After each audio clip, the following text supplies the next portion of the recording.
La schiuma da barba può essere usata per tante pulizie diverse. Provala nella doccia. Ottima sia per il pavimento che per i vetri.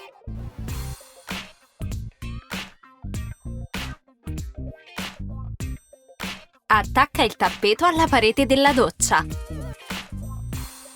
Più facile da pulire. Strofina la schiuma da barba con una spazzola.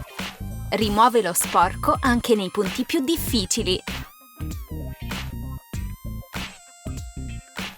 Lo scopino non è utile solo per il WC. Usalo per pulire i recipienti stretti e profondi.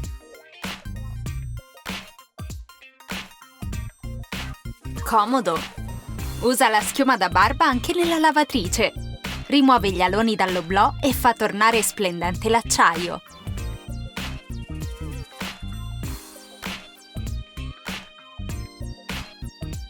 Come nuova. Per una pulizia più approfondita, usa il filo interdentale e raggiungi anche i punti più stretti.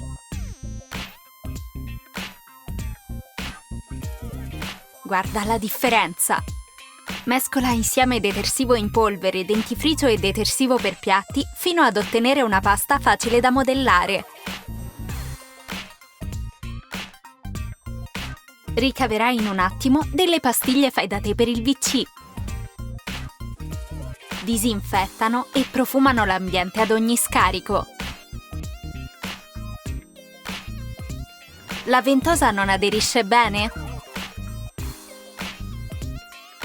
Basta un po' di vaselina.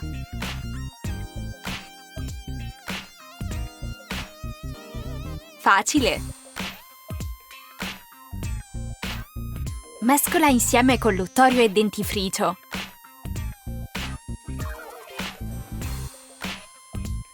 Travasa la miscela in un dispenser.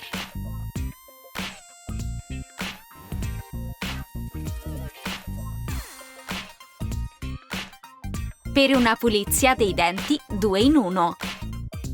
Una bevanda gassata può essere un ottimo alleato per la pulizia del WC. Usala insieme al detersivo per eliminare incrostazioni e calcare.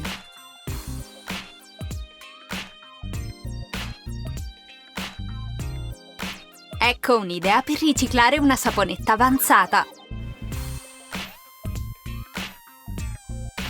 Niente sprechi! Ottieni una soluzione composta da 5 parti di alcol e una di acqua distillata. Un'ottima alternativa ai comuni detergenti per i vetri.